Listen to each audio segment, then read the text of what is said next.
welcome to our first episode of the One-on-One Therapy Session. Today I got with me my boy Dame.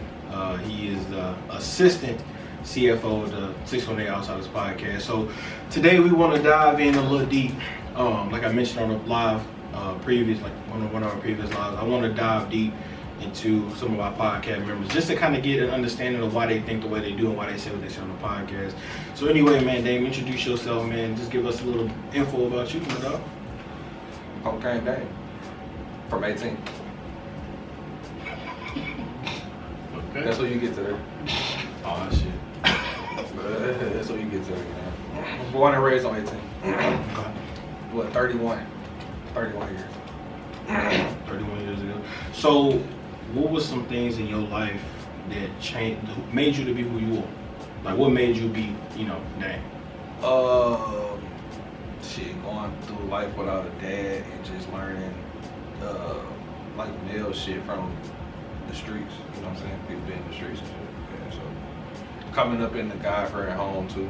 So all that, and just already being connected with God mentally. So. Do you think that grew you to be who you are today? Oh yeah, facts. Oh yeah. I always say if I had my dad, I probably wouldn't turn out the way I turned out. Just because a lot of shit I had to learn the hard way growing up. So yeah. Right. Anything you wanna put out there that what you know about you? I don't know, bro. You got a kid? I don't know. I got 2 kids. Okay. I got a son and a daughter, bro. I'm married. Yeah, man, married. What's that name? What's the kid's name? Dynasty in Dallas. Got a 2-year-old and she just hit 1 month. Man. Yeah. That's crazy. That's crazy. I didn't think I had kids. Yeah. Huh? I gave up on it actually. A lot of people don't know that I gave up on having kids. I gave up on getting married too. Like, I think, I want to say when I hit like 28, I just was like, in my mind, it's like when you depending, basically because when you get married, you basically depending on somebody else's mentality too. Yeah. And I'm just like, when you depending on somebody else's mentality, you just don't know where your mind is. So you could be wanting marriage, but most people want something else. So when I always say this to myself, when it comes to somebody else being in the equation of a decision you're trying to make, you just never know how it's gonna go. Right. So that's deep. So growing up with y'all was one of the honors that I had. And I seen a lot of y'all say that y'all move differently. For the people who don't know what that means, what does that mean in terms of you? Like when somebody say, I move different in certain situations, what does that mean to you? Basically sit back and think shit through before you make the move. So, basically just really knowing where your actions could get you if you make the wrong move at the wrong time. So have you ever been put in a position where you like, damn, I gotta kind of move different? Always. But incriminating yourself. Yeah, always. It's like basically like when you outside around people, man, that might be street cats, you know what I'm saying? You gotta know them people that you hang around, they got enemies. Them people that see you with them people, they automatically associate you with them people. Right. So you could not even be tied into some gang stuff with somebody, but you're the closest person they can get without getting to whoever they want to. So you gotta always be aware of that. So who gave you that street knowledge? Who groomed your street knowledge? Well, my cousins, I ain't gonna say no names. Yeah. My cousins got me outside. I wanted to sit in the house and play the game all day. That was my thing. I wanted to sit in my cousin always told me, come on, go out with me. I always denied it. I just wanted to stay in the house and play the game all the time. And I started drinking, man. I started stealing my brother alcohol, man, when I was young, bro. Because I didn't know what it was. It was like a cool, it might be like some Grey Goose. It was a cool bottle. I didn't know what it was. I wanted to try it, see what it was like. That's how I really started drinking. You know what I'm saying? My first, I want to say alcohol experience, but like something along those lines was a stag bird. Really? Then from a stag, my next drink I tried, I'm like 13, was Absolute Vodka straight. So yeah. And me being so stupid and young, I actually drunk his vodka and tried to add water to it, thinking that it would replace the amount that I drunk. Cause I'm dumb and young. You know what I'm saying? So yeah. The water? Cause it was the same color. Yeah, that's diluting it. Yeah, I know, but it's the same color. So I'm just thinking it might catch back up with it, you know what I'm saying? That was just me being dumb. I was 13, you know what I'm saying? So, yeah. Might as well just tell them nigga I tried your shit. Facts, yeah. So, growing up with y'all, some things that I picked up on was the way that y'all move. One thing I know that I had brought to your attention the other day was that, you know, as we get older, we gotta move different. Because you know that some things, the way that we used to move back then, or I say y'all more so than me, but the way y'all moved back then was so different from the way y'all move now. You know what I'm saying? Back then, everything was so cautious. You know, you just had to, because you just never, you never know. You know, growing up with the gang was different back then. You know what I'm saying? Like when I was 13 years old, I think that's when I had my first shot of alcohol. I mean, it went from, you know, coming to the house to Granny knew like he was straight, he with the guy. So it was one hell of an experience, and that's some shit I kind of miss. You know what I'm saying? So. I love everybody I grew up with, bro. You know, we all had decent times that everybody wish they can go back to. You know what I'm saying? I guess we were so caught in the moment of living in, we just ain't really appreciate it, because it's like now you just look back and you miss those times. You wish you could recreate them. Like we was just living in, we just ain't know like how good we had it at that point. And just like even just being out under the street light. 2 o'clock in the morning, everybody just laughing and joking, people going by. Like back then, it like I used to come in the house at like 4 or 5 o'clock in the morning, drunk, and leave the door open. I used to get in trouble about that shit all the time, bro. Yeah, so yeah. Crazy. Oh yeah, my life been a little different. So what were some things? I know that I don't know if you mentioned on the podcast, but what was an instance where you realized that God real? Like. It can't be nobody else that got me out of the situation. It was God. Like, what was the situation you were just sitting back and you was like, yeah, it's a God for sure. Man, just having a police flashlight in my face with a gun on my side, and I'm underage, and the gun not registered. You know what I'm saying? It was just always, every time I got in trouble, you know, let's say I messed up, every time I got in trouble, I just knew. You know, like, God only gonna give you so many chances. There's so many things that I've been through, like, as far as, like, life-threatening experiences. Like, I just knew, you know what I'm saying? Like, he wasn't nothing else. Straight up, bro. Yeah. Any questions from the audience? I know the audience got a question. At what moment in your life, like, made you, like, realize, like, it's time for me to, like, be a man? Like, Man, honestly, that was like 2017. It's like, you know, for people that know me before, they probably just like, that nigga a dog ass nigga. You know what I'm saying? I was probably fucking with so many different females and just out in the streets. Then it's like, deep down, my desire was I wanted a family. I wanted kids and a wife. And that's another thing. God came to me one night and it was time. You know what I'm saying? Yeah. It probably wasn't time for me, but it was time for him. Right. Yeah. And you know, the first thing came to my mind, it was like, this what you want in life for real. You in the streets being this person you think that you gotta be to make it. Right. But what do you really want? Right. I'm thinking about kids and a wife, and then the next thought was, is what you doing now getting you further from it or closer to it? It's deep. And you know, fucking with different females ain't gonna give me a wife. Right. That's true. It can give me some kids, but I don't just want kids. I want a wife and kids in the house. You know what I'm saying? The way I'm moving is going against everything I want. I can't get no wife if I'm fucking with different females.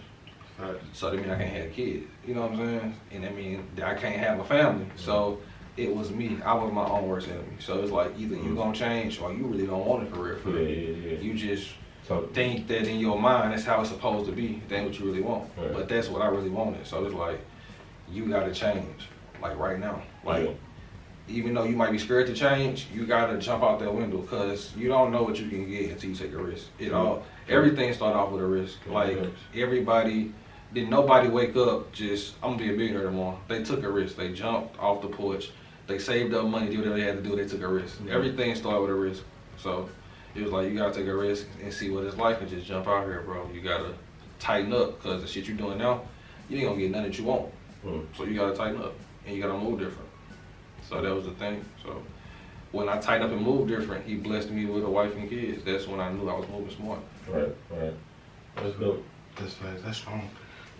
Most people don't, you know, think on that level. But at the same time, I feel like too, you know, I always prayed for it. And I feel like the more I prayed for it, I rushed it. Yeah. That too. And now it's like, now as I'm moving too fast. Because I got a real big problem with fucking trust. I don't trust people at all.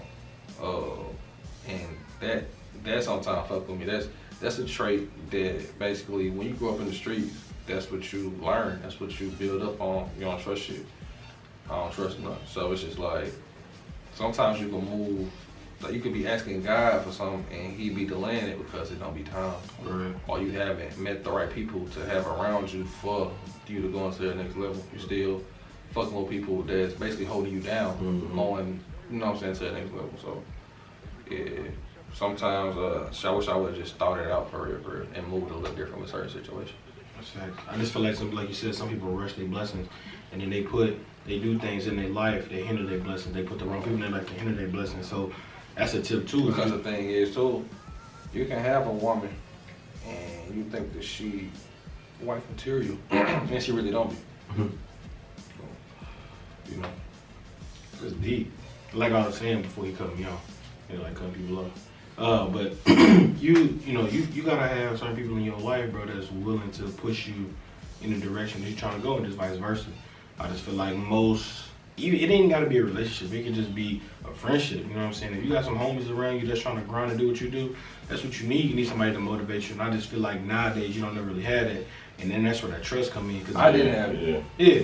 I feel like growing up, no offense, I feel like growing up with some people, well, most people around me, their mind was basically on something different. That's crazy. It's just like, How you do it? I heard it's just like, I always had that entrepreneur mind state, like growing up, you know what I'm saying? And it's just like, I'm always that person, hey, I found the way to make $1 million, it's how you do it. I feel like I was surrounded by people, I would say, hey, I know how to make $1 million. They're like, nah, I don't make $1 million. I feel like I was surrounded by a lot of those people. They didn't have that same drive. They didn't have that same goal. Like they was just okay with living comfortably. And I wanted bigger. So do you feel like you're surrounded by them people now? No. I've never felt like I've been surrounded by people that want as much as me. Cause I want so much. Like it ain't nobody's fault that's around me, but I want so much. And I always feel like God ain't gonna put it on your mind if you can't achieve it. So it ain't nothing that I want to achieve that I can think of that I feel like I can't achieve it before I die.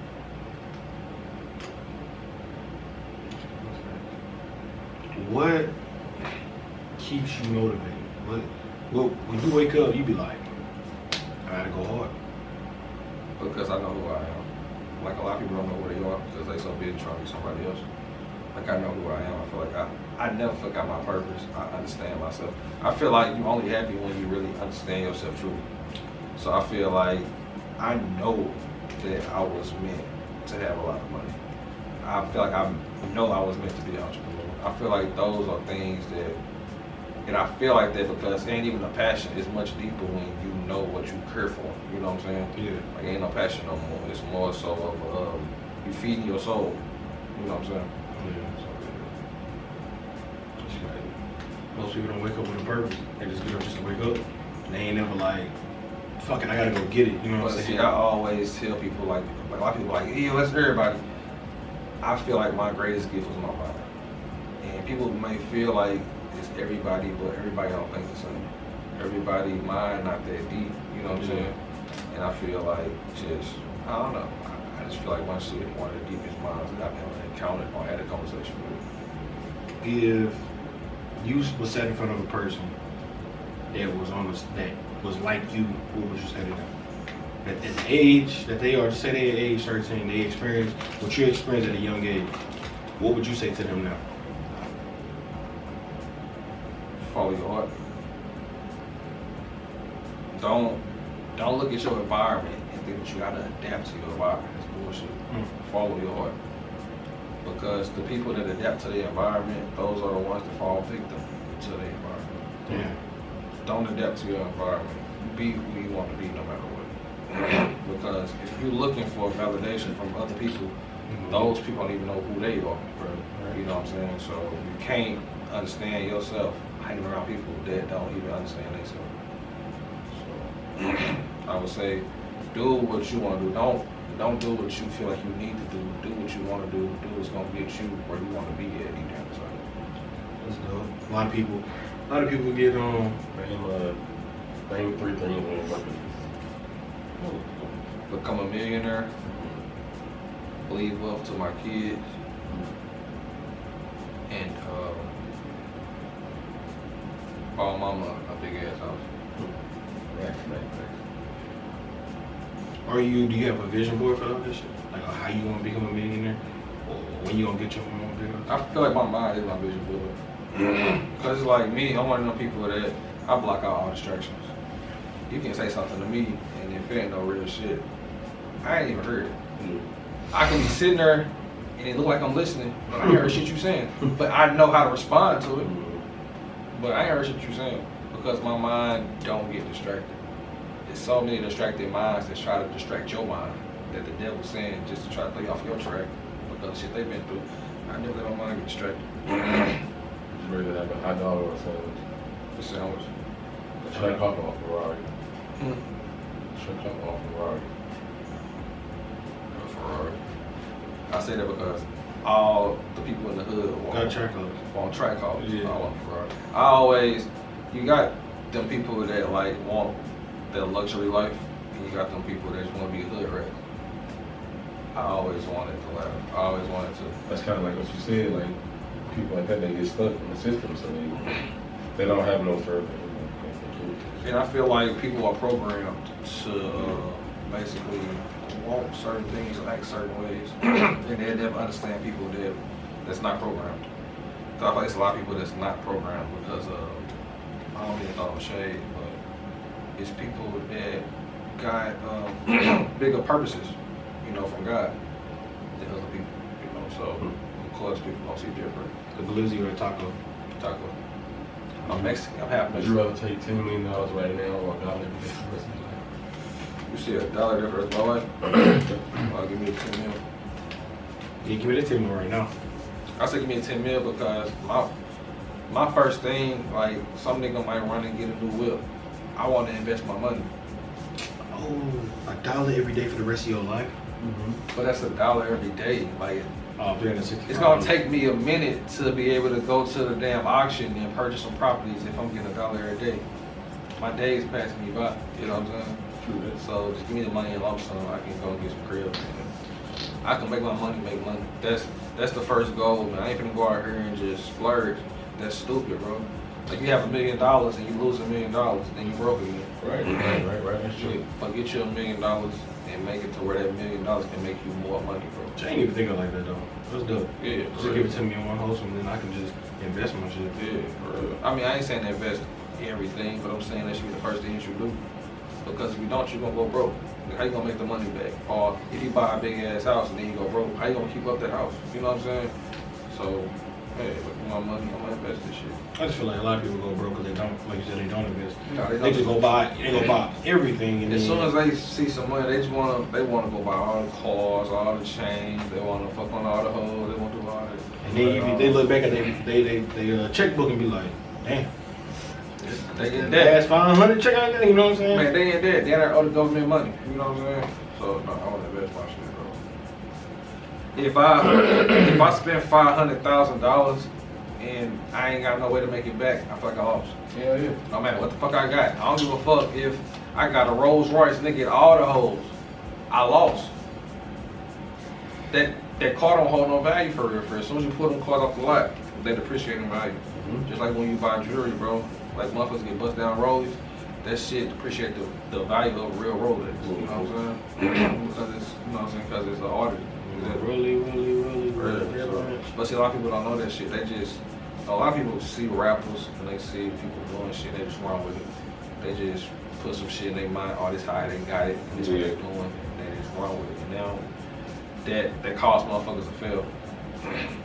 Do you think being like someone has something to do with your insecurity? For me, Just in general. people, yeah. But me growing up, I never wanted to be like my brother.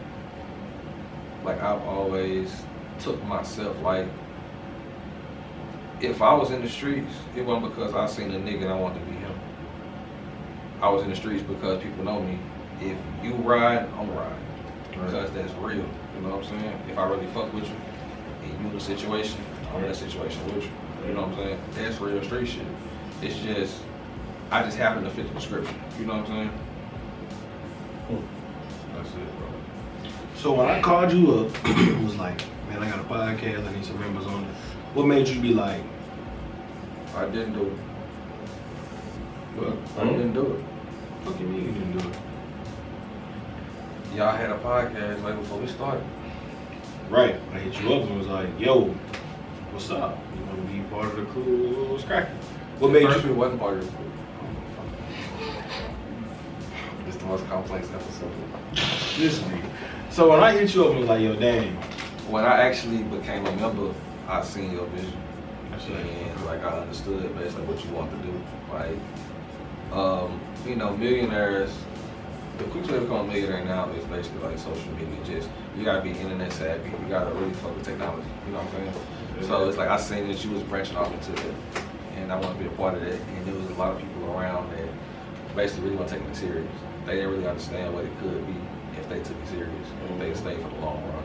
But I always seen it. Like, motherfuckers make money on YouTube, motherfuckers make money on Twitch. You know what I'm saying? There's a lot of money out here.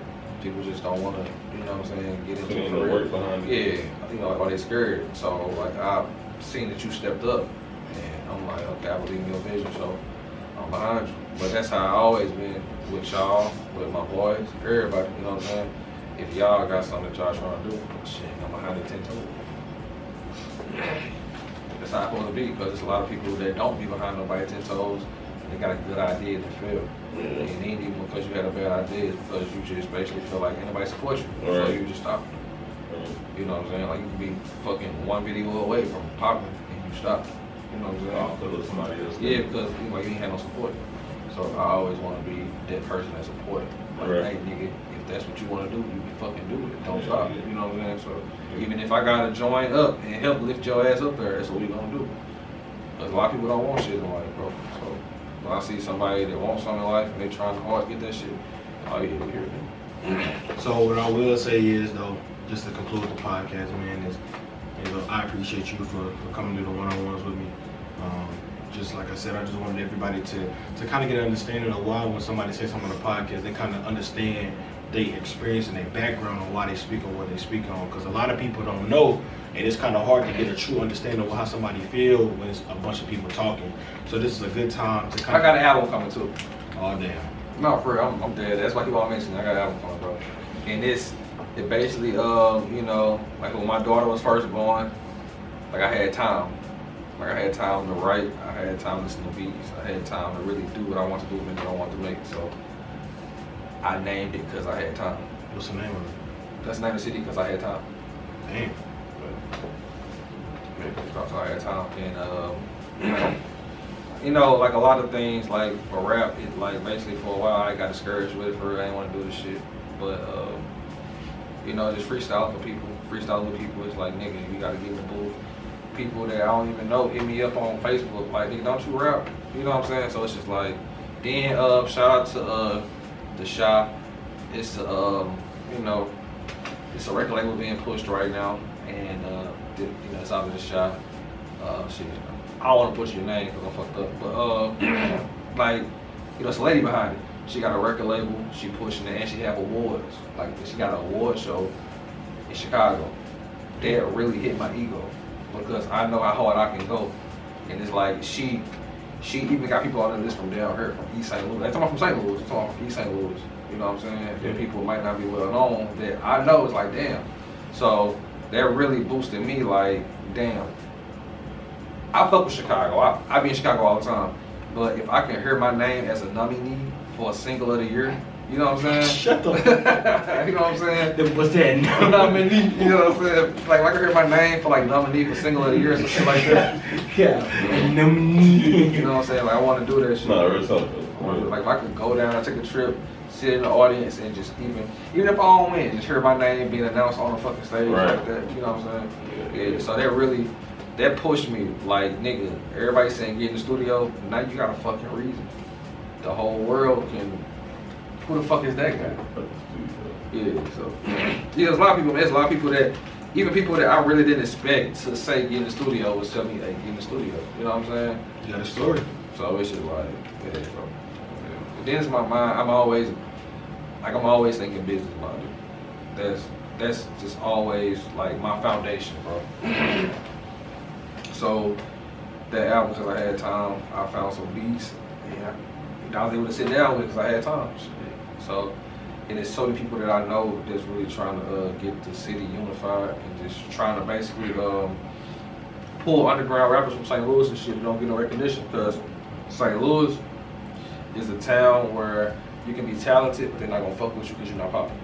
Right. And they can fuck with somebody that's popular and they be garbage. Right. So it's people that's trying to push people that's hard underground that might not have attention. So, you know, and then they know me and they trying to get me. So I always feel like I can be like that fucking driving horse, especially when it comes to like music. So my boy hit me up, I got an album coming out, I want you to narrate it. That shit pushed me, cause I'm like, damn, you want me to narrate his whole album? I'm like, bro, I really gotta get in the studio, cause they gonna hear his shit. They gonna be like, this nigga rap too, where your music at? Right. Then I've been saying I was gonna drop music since October of last year. So it was just like time. Like a lot of, like when I be ready to go to the studio, a lot of shit start happening to where You can't go. yeah, I can't make it. But then it's like too, if you really hungry for it, you ain't gotta go to the studio. You can make your own song if you do it right at your crib. So it was just like, sometimes the devil try to hold you back from being able to reach where you can reach. And I feel like I was letting it happen. Because I just wanted it to be perfect though. I wanted my music to be perfect. I wanted it to sound right. I wanted it to come from a high quality studio. You know what I'm saying? So that's the real reason why it took so fucking long. Because I'm like, bro, I don't want to do it like this. It gotta sound right. It gotta be correct. You know what I'm saying? Right. So yeah. So when is when your album coming out? I don't know when the album coming out, but I got like singles and shit. I'm saying between the window of June 16th and July the 1st. Then there's so many other people that's dropping it. Some people, man, that don't got a big buzz, I still be looking at their ass and they gearing up to release music. Yeah. And I've always been this competitive ass freestyler. True. That's why, like when I freestyle, it's like when everybody freestyling, that's why I come hard. You know what I'm saying? For real, that's why I come hard. So it's just like, even people that feel like ain't nobody really paying attention to them, I be looking at motherfuckers and I hear your music. And that shit be driving me, cause I'm like, bro, this nigga rapping, he making a song. Why the fuck ain't you made no song yet? His shit garbage to what you can do. Yeah, I feel that. You know what I'm saying? So why the fuck haven't you made music yet? Right. So yeah. So ESTG, his first CD was made in a bathroom. Damn. He made a CD, like he had also he made in the bathroom. That's nothing that motivated me. Nigga, it's niggas out here getting on by making music in the bathroom. You still tripping off of you not being able to go to a high quality studio, you would get there, but you gotta start somewhere, bro. If you don't never start, you will never get nowhere. You never know where you can go if you never start. So yeah, that's that. So I just want to backtrack on a couple of things you said. You said it's gonna make me come hard. Like music wise. Oh, okay. We want to clarify that because we was like, when it come hard. Yeah, music wise, bro. Anyway, to kind of. I got a clothing line coming too. Man, what don't you do? I can push that too. Now it's called Agora. What? Yeah. I think it's the, and then like I know God sent it to me, but I just really my mind was just like, man, just think about Gucci, think about Louis Vuitton, think about you know what I'm saying, Saint Laurent. What would be a hard ass name like that? Somebody get Agora. Agora. It sound like a. And it's like it's appealing to dudes and females. Like a female would be like, hey, you smell that Agora perfume. You know what I'm saying? It's something that you can hear being said in stores around the world. So. Okay. So, You gonna buy it? we working. Oh, we work. Oh, my shit gonna be right though. I'm a hustler. I'm a real life fucking hustler. It's niggas out here. About me. It's niggas out here that don't really got a buzz. They be charging $50 and $80 for their shirts. Nigga, don't nobody know you, nigga. Nigga, I'm dropping the shirt. My shit $20, and then the first 10 people getting shirts free just for fucking. You know what I'm saying? Wear that shit, take pictures. You know what I'm saying? Post that shit. I'm a hustler. Ask about First, me. always. Ask about me. Hey, that's dope. Dope shit. To wrap up the podcast, like I said, I appreciate you for sliding through and doing a one-on-one therapy session with me. Not what? But now people get an insight. So album coming out, clothing line, perfume, clothes, man. Y'all just stay tuned, man. The podcast got so much stuff coming up, man. It's crazy. So anyway, man, without further ado, man, we appreciate y'all. This is our first episode of One-on-Ones. Next Tuesday, stay in tune for the next one, man. Get the fuck out of my face, man.